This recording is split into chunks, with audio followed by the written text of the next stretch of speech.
The title of the event tonight and what I want to talk to you about is Enough is Enough, the art of being and not doing. And I want to start off by saying this talk is not primarily about all the externals. I don't want to give you tips about how to schedule your life. I don't want to give you tips about how to have margins and boundaries. It's not primarily about saying when I get older, I'll do less and be more, when I get married or when I have kids or when I get the perfect job or when I get the home that I want.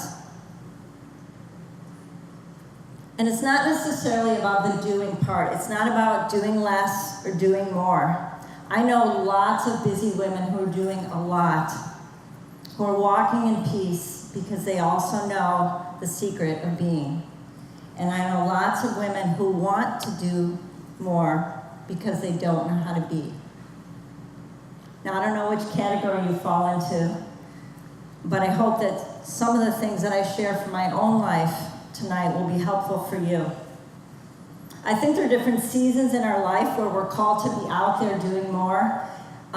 Many of you, I think there's maybe a few of you, but many of you didn't know me when I was Natalie Cresta's age, when I had little kids at home, when my husband was off going, and I was the one that was left home. And during those times when I was young and had very young children, I really struggled to believe that what I was doing as a mom was valuable and important.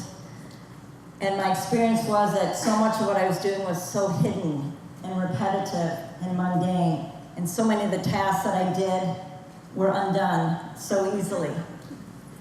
And I remember feeling so often, does anybody really care?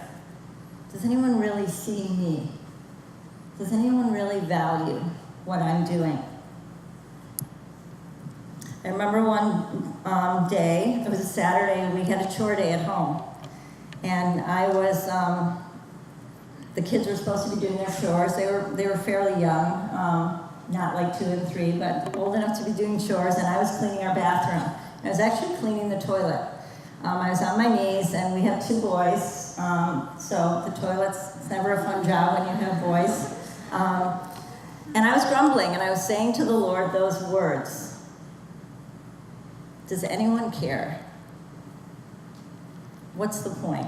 I mean, I just was not handling this very well. It was pretty negative about it.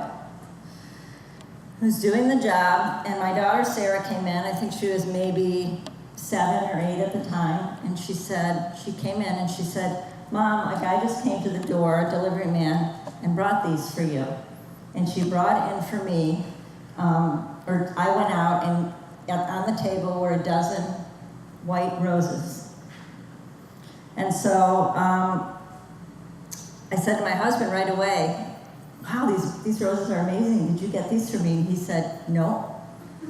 And I said, yes, you did. And he said, no. And I said, yes, you did. And he said, don't you think I would take credit for it if I did? And so I kind of sorted through the paper, and in there was a little card. And on the card was written this message: I know, I see, and I appreciate who you are.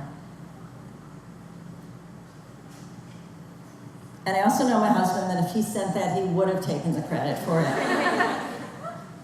And I want to tell you, to this day, I never found out who sent me those flowers, but I'm going to just chalk it up to a Jesus moment. Because God knew that I needed to hear something about who I was in that moment to enable me to feel like I had value and worth, not in what I was doing or not doing, but just in who I was. Now, I want to tell you that's never happened to me again, and it may never happen to you. And I can't rely on flowers to tell me that. And I think for each of us, this isn't just about fixing the externals in our lives. We all need an internal disposition, a rock,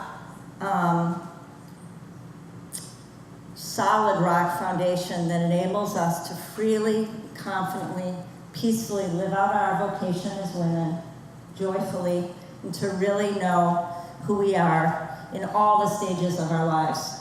Whether we're young married, whether we're young adult women that want to be married, whether we're in college or just graduating. You will all pass through all the stages that I've been through, which I guess is why I'm up here talking to you tonight. So tonight what I want to do is I want to lay bare for you what I think many of us struggle with and feel deep down, including myself. And I want you to leave not exposed, but relieved that you're not alone. And I want you to leave encouraged and inspired, built up, not with going out with a to-do list, but to leave with a to-be list, okay? So I just want to talk about tonight 2 fundamental keys about how we can learn to be, which really is a lifelong process. And normally when I talk to the high school girls, I talk to them for about 10 minutes, because that's about their attention span. So I'm trusting that you guys can hang out a little bit longer than that. I'm going to talk a little bit longer than that. Okay. The first thing I want to say is, the first key is that in order to learn how to be, I need to really know who I am. And I think as I'm talking, some things will come up. There they are. I kind of picked out some of the things I wanted you to remember. If you're like me, I'm super visual, so it helps me to see it up there. In order to learn how to be, I really need to know who I really am. I think many women have this kind of relentless underlying anxiety that we're failing. Has anyone besides me ever felt that? Whoa, okay. All right, if you did not raise your hand, please come up and finish my talk. You're obviously further along than I am. I think many of us are wrestling throughout our days and our weeks to get it all done. I think some of us sometimes are going through the motions. I think we can be self-protecting, self-distracting, self-medicating, whatever you want to put next to that self. But I think many of us, a lot of the time, live tired, afraid, anxious, weary, and disappointed. And I think the thought or the tape that can go through a lot of our heads at different times is, will I ever be enough? Man, I wish I could go back to that 4-year-old self that just, like the Barrett girls, just belts that truth out with all her heart. And I think many of us feel, will I ever be enough?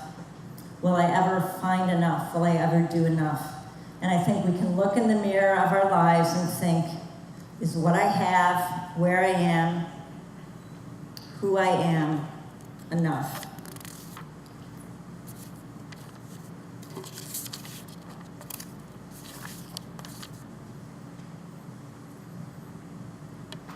So what are the things that we look at to tell us who we are? I'm just going to go out in the audience for a minute here. So what are the things that give us a sense of who we are? Anyone got an idea? Just name something. Job. Okay, what else? Family. Degree. You're in a relationship. Relationship. Yeah, if you're in a relationship. Hobbies. Instagram likes. Instagram likes. Thank you, Lauren Yurko. Okay. What else? Social media. Yeah, social media. Yeah. What's your body's like? Marriage. What was that? Marriage. Marriage. Thank you, Iris. Wardrobe, possessions, all those things. And we could, this is like a week-long seminar of just naming all the things that we tend to look to tell us who we are. The problem is, and you all know this, so I'm not going to spend a lot of time dwelling on it, that isn't accurate. It isn't life-giving, because none of those things have the capacity to confer on you the value and the dignity and the worth that belongs to you. None of them. I don't care how many likes you have on Instagram. I don't care who you're marrying. I mean, I do care who you're marrying, but I don't care what your wardrobe looks like or your job looks like or what kind of car you drive. They just intrinsically do not have what it takes. And that's why we're constantly searching, and that's why it's never enough. And so in this culture we live in more than ever, and you women know this even more than I do, it's a culture of self-absorption. And as women, we can spend a lot of time looking at ourselves with approval or disapproval, and probably more with disapproval than approval. We can be obsessed with our image and what others think instead of looking at God and letting us be seen by Him. And I believe that God wants to set us free from this imprisoning sense that we should be something other than we are. Be honest, ladies. How many of you ever felt, I wish I was different? Okay. I wish I was her. Or I wish I was her. Or I wish I was her. And I think this can weigh on us heavily, and it can really exhaust us and drain us and sap us of life. There's two kinds of tired. Have you ever been tired after a really great day? Where you just put out a lot physically, maybe you went on a long hike, or you cleaned your garage, or you worked in your yard, and you just fall in bed and you are dog tired. How many of you know that tired? And how many of you know how great that sense of tired is? Then there's the other kind of tired, and it's this. Oh my gosh, I've got all these thoughts and anxieties racing around in my head. My emotions won't calm down. I am so anxious about this. I cannot stop thinking about this. What if this? What if that? What if this? That's another kind of tired. How many of you ever experienced the fatigue from that? Okay.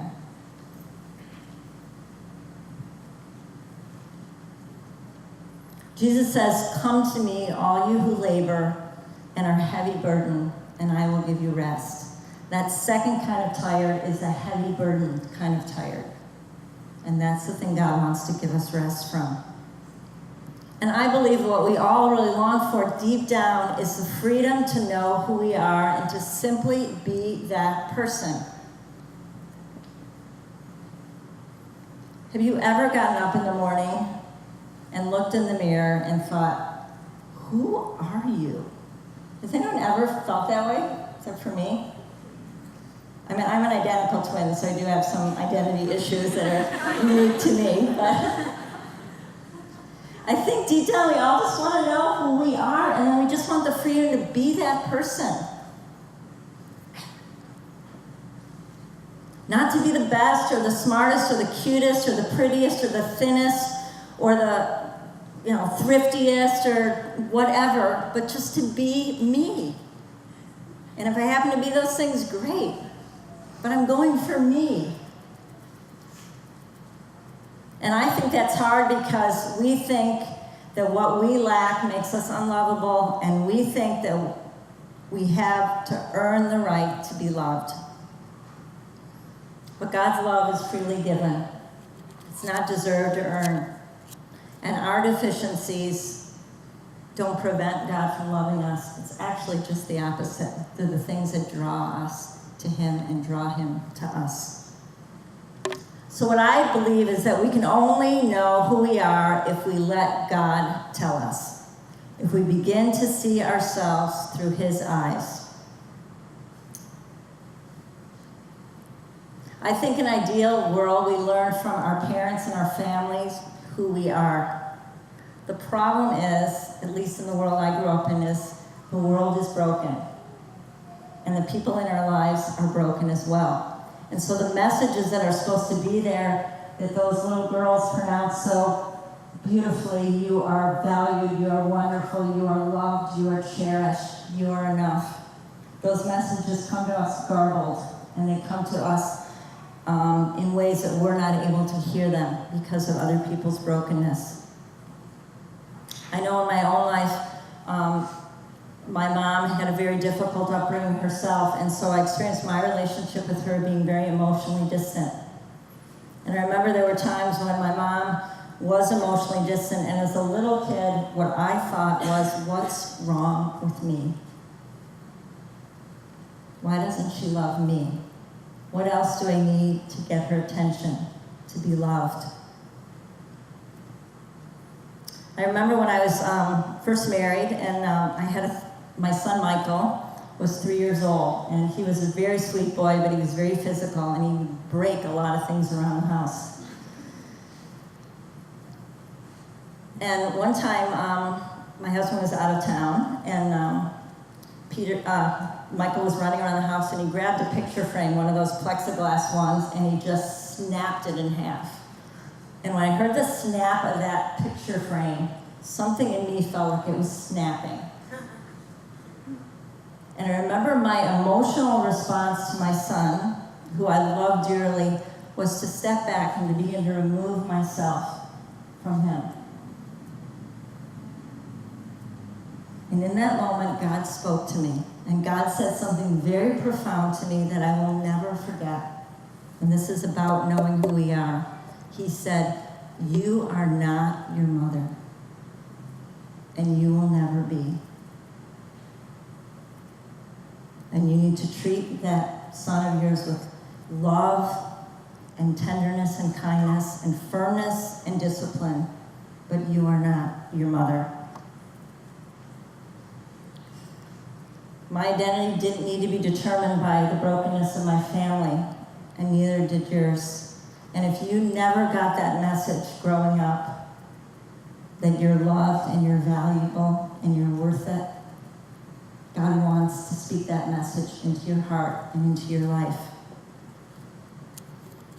Only God can reveal to each person their true identity, and He does it in this amazing combination of objective truth and subjective tenderness. Only He can do that.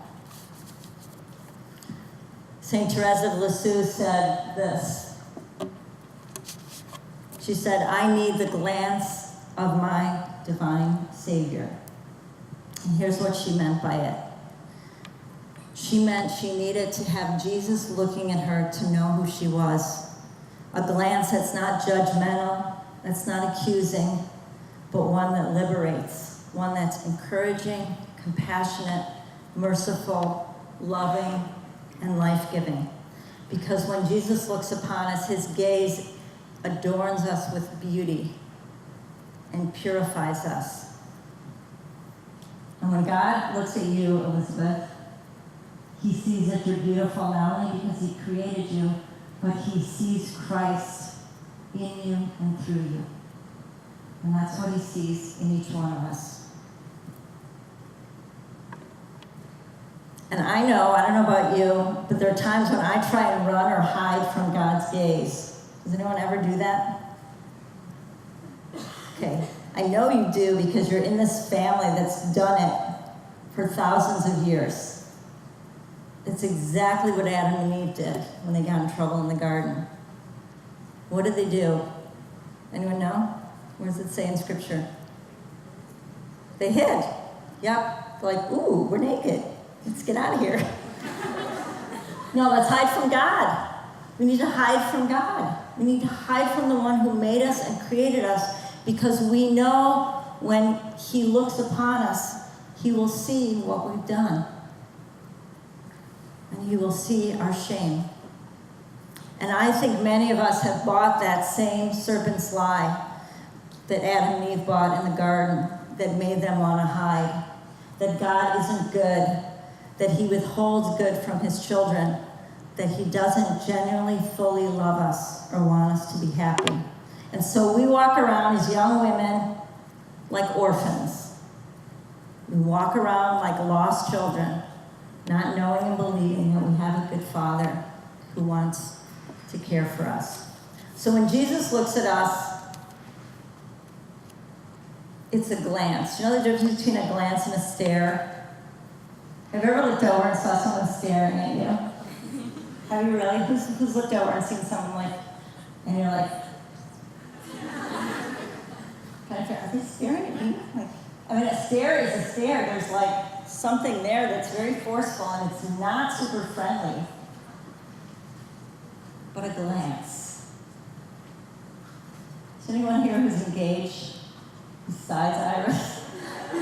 We'll be married on Saturday. Okay, a glance. Those of us who are married or are in love or have fallen in love, we know what a glance feels like and how different it is than a stare.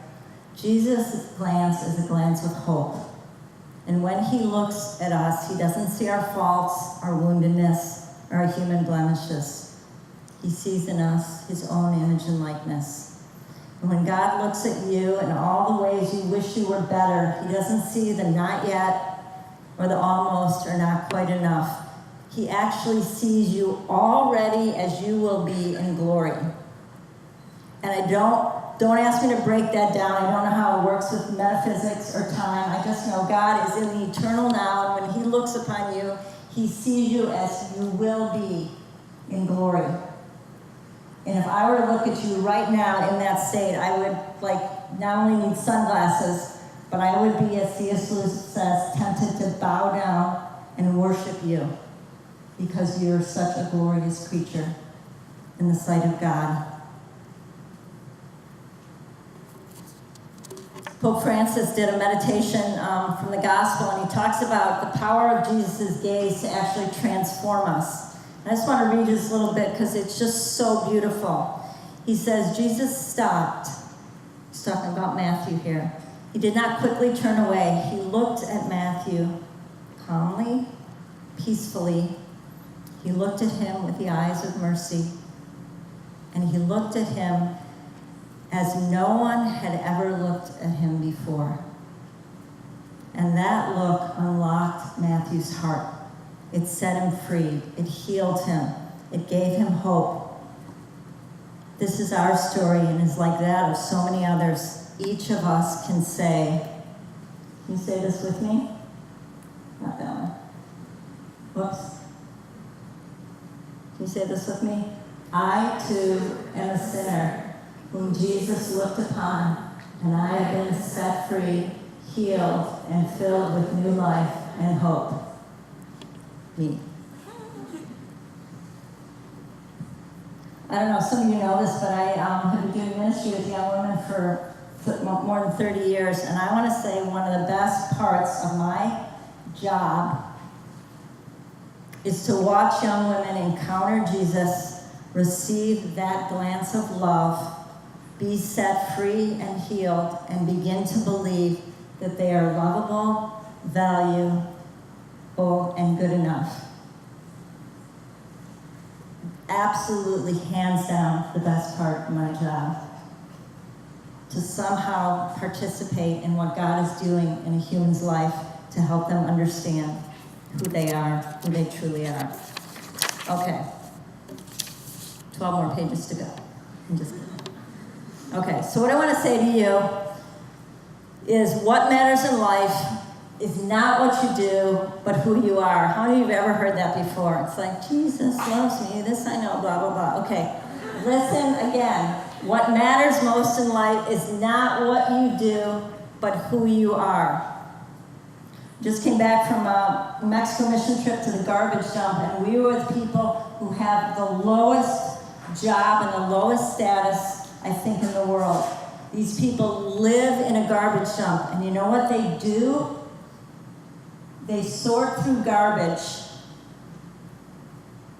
of the biggest city in the world, and they live in that garbage, and they raise their families in that garbage. And I want to tell you, when you look at those people, you absolutely do not think they are what they do. True story, Claire? You absolutely think these people are amazing. And I don't care what they do, it has nothing to do with who they are. And if you don't believe me, then talk to me later, because you need to go to Mexico or someplace else so you can meet those kind of people and you can meet that truth in the face of those who have nothing and have the ability to do nothing. Okay.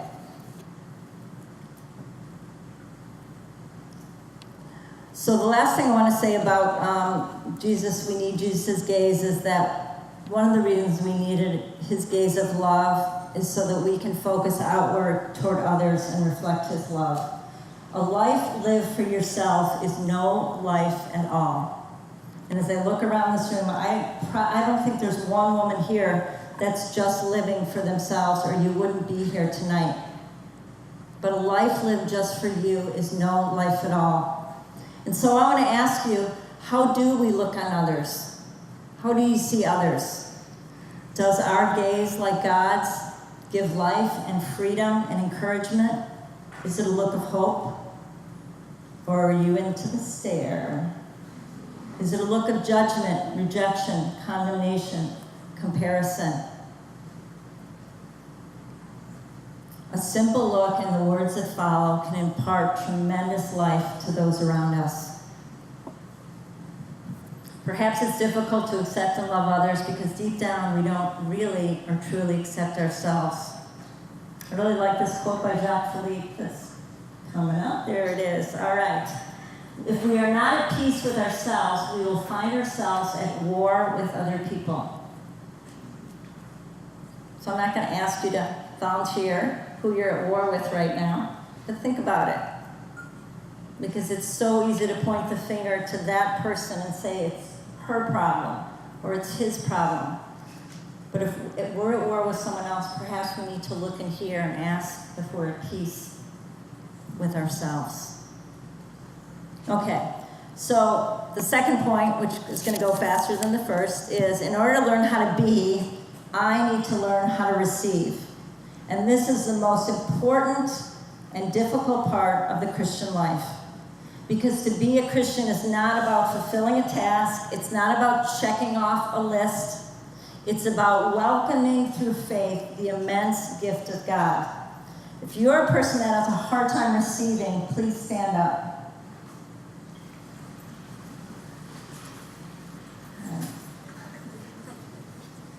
Awesome. I'm glad some people are sitting and they don't have a hard time receiving. That's great. You might be the ones have a hard time giving. I don't know, but we won't ask you to stand. All right, sit down. That was your little stretch break.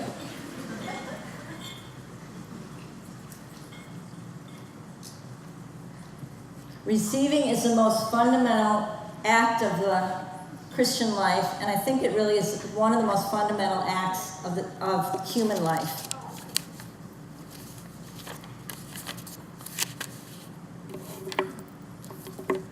Each one of us is a creature, and we're dependent on our Creator. And this is why receiving is so hard, I think, for us. Because in order to receive, we have to admit something really fundamental, especially in the Christian life, and that is this: I need a Savior. I need to be rescued. I need to be saved. And the times when I find myself resentful or exhausted or discouraged are often the times when I'm not in a mode of receiving. Can anyone relate to that? Can I hear an amen? Is Danielle Brown here, by the way? No, she'd be saying amen right now. Okay. It's true. There are the times when I'm trying to do it alone and my tank is empty. And what I need is to receive and to be filled. So I think it's important to remember, and I'm saying this a lot in a few different ways because it's an important point, that spiritual life isn't so much about doing as letting be done. What did Mary say when the angel came to her? She said a lot of things, but what did she primarily say after she accepted it? Let it be done unto me. She doesn't say, all right, can I have my to-do list now? Oh, go visit Elizabeth? Okay, buy maternity clothes? All right, great. I mean, she says in a posture of receptivity, which we already know, she's welcoming the Son of God into her womb. Let it be done unto me. I think as women we're called to give and to give and to give and to give. But in order not to grow exhausted and bitter or disillusioned, it's necessary to learn how to receive and receive and receive and receive. Those of you who know me know I'm super independent and self-reliant. My husband traveled a lot when the kids were young, and so I kind of did everything. I mowed the lawn, I, fixed things, I, used the power tools. I actually kind of like that stuff. But I grew to be very independent and self-reliant. And it was really hard for me to ask for help. And Peter and I had this little dynamic. Is this being recorded? Yes, I guess it is. Okay. True confessions in our marriage. So maybe some of you can relate to this. It's not just in marriage, but particularly when you're living close to somebody. So I would pour myself into getting something done that took a lot of work and effort. And then at the end I'd be exhausted and a teensy bit resentful that he didn't ask me for help. So I'd go to him and I'd say, how come you didn't ask me for help? And he said, how come you didn't ask for help? And I said, well, if you really wanted to help me, you would have intuited that and just helped me without me needing to ask for help. Are you following this? Right. And around it went. So finally, a happy ending of the story, I've learned to ask for help and he's learned to offer help. Good communication skills. It took about 10 years into marriage to do that. But my point is, it's hard to ask for help. We want people to notice that we want help and then we'll accept their help. But I think we often fail to receive and to let ourselves be loved because it requires a certain amount of humility. It requires me saying, I need help. I can't do this on my own. Would you please help me? Okay, so I just want to mention a few characteristics that I think really allow us to be in a posture of receptivity. The first is just pray. Persevere in prayer. It's really important to have prayer. I notice there's times when I go to the Lord and we have kind of like an employee-employer relationship. Like, all right, God, I'm here reporting for work. Here's my list. What do you want me to do for you? And help me do it. That's not what God wants. That's a doing. That's not a being.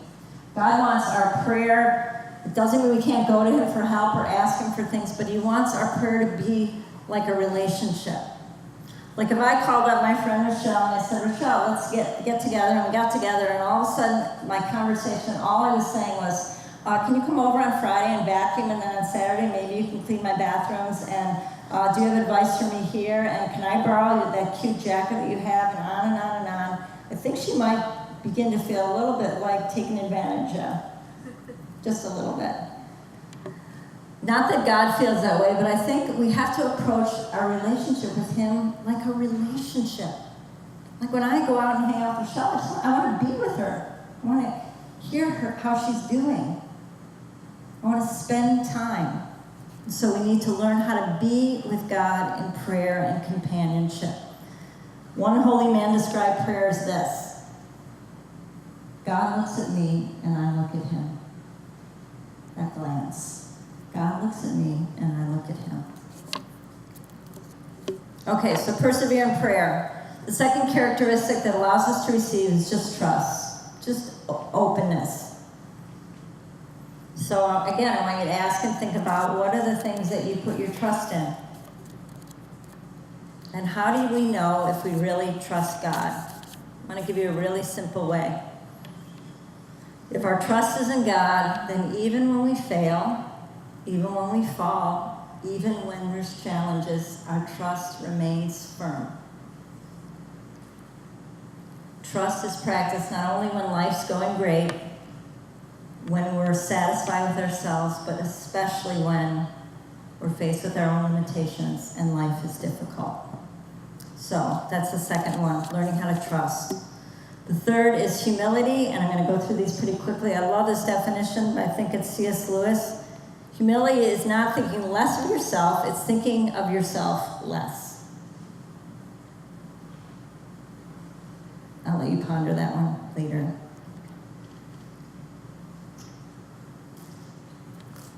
So I think it's important to ask ourselves, where is pride at work in our lives? Where am I saying I'm right?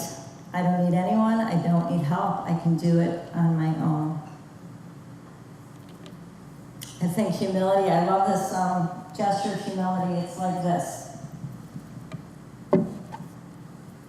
I surrender. It's like, God, I give up. I raise a white flag. I surrender. I'm letting go of trying to do everything, of trying to control.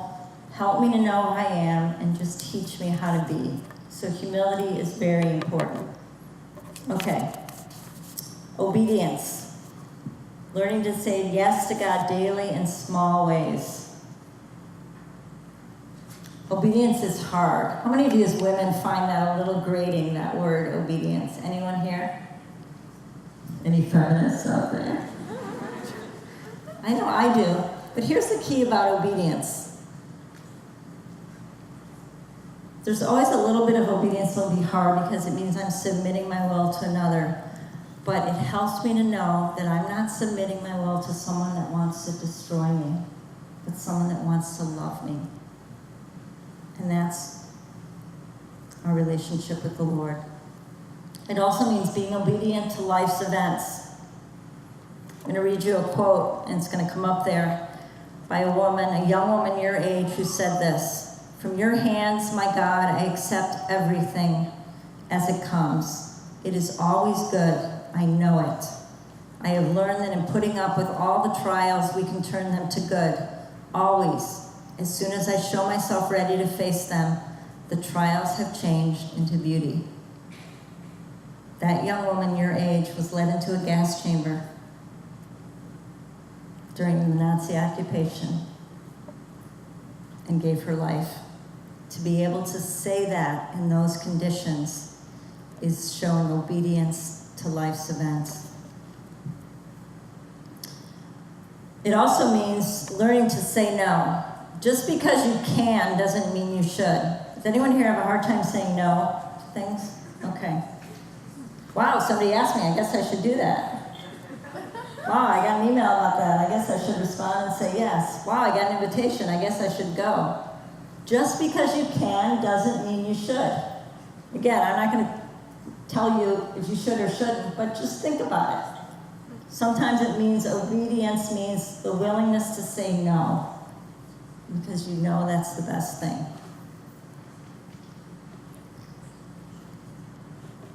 Okay. And finally, the last one, this is probably my favorite one. Live in the present moment. This is all you have. Right now, today, is what you have, this moment. Regrets, living in the past, or worrying about the future cut us off from what God is doing right now in our lives. And, flash alert here, but you can't change the past and you cannot program your future. We can only receive life if it comes moment by moment. And the best way to prepare for the future is to put your hearts into the present. One of my favorite quotes is, wherever you are, be all there. And I want to tell you, this is like one of the mottos of my life. I'm really working on this. I'm working on not being distracted by something else I need to do or somewhere else I need to be, but giving all my attention and my heart to the task at hand and mostly to the person right in front of me. I want to point you to this picture right here. Can all of you see this? This was a Mother's Day gift that I got this Sunday from my daughter Rachel. She knows how much I love Mother Teresa. It's said by many who knew Mother Teresa and met her that when you were with her, you felt like you were the most important and the only person in the world. Man, I want to be like that. I want to be talking to someone and engage with someone, and for them to feel so much love and affirmation and value, and to feel like they, right then in that moment, are the most important person in the world. Because that moment, this moment, is the most important moment of all.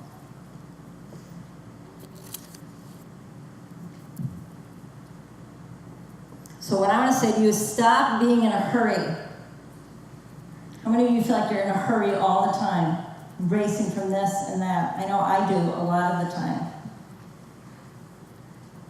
We need to stop being in a hurry. It makes us tired and frenzied. We don't need more time. We just need to slow time down by giving each moment the weight that it deserves, so we don't miss what God wants to give us here and now. Okay, so in conclusion, the most important thing in our lives is not so much what we can do as leaving room for what God can do. And the secret of a fruitful spiritual life is just learning to let God act.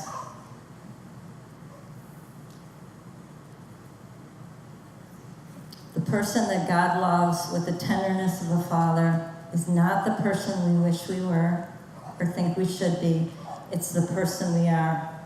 God doesn't love virtual people. He loves actual, real people. And I can understand totally how you might be a little confused about this, since you basically live in a virtual world. Look around the room right now. And then take your hand and just place it on the person in an appropriate place who's sitting next to you. Okay? Shoulder, yeah, there you go. All right. This person sitting next to you is a real person. Okay? They're not virtual. They're not yet to be. They're an actual person, flesh and blood, a heart beating. A human being created, all right, that's enough. Created in the image and likeness of God. And God looks upon each one of you, and he looks you in the eye and he says, you, Sarah, are precious in my eyes, and I love you. Not the person you wish you were or hope to be, but who you are right now. That actual, real person. So what I want to say is let him look at you. Because in the end, when we get to heaven, that's where I'm going, and I hope to see all of you there. That's what it's all about. It's he looks at us and we look at him. It's called the beatific vision. A beautiful vision. God looks upon you. Let him reveal to you what's unique about you. And the unique way he's calling you to love him. I had an epiphany the other day, and this is the last thing I'm going to say. Many of you know how much I love Mother Teresa and how much I aspire to be with her. And Jesus said something really interesting to me. He said, you will never be Mother Teresa. Oh, gosh, dagger to my soul. But you can love God as no one has ever yet loved him.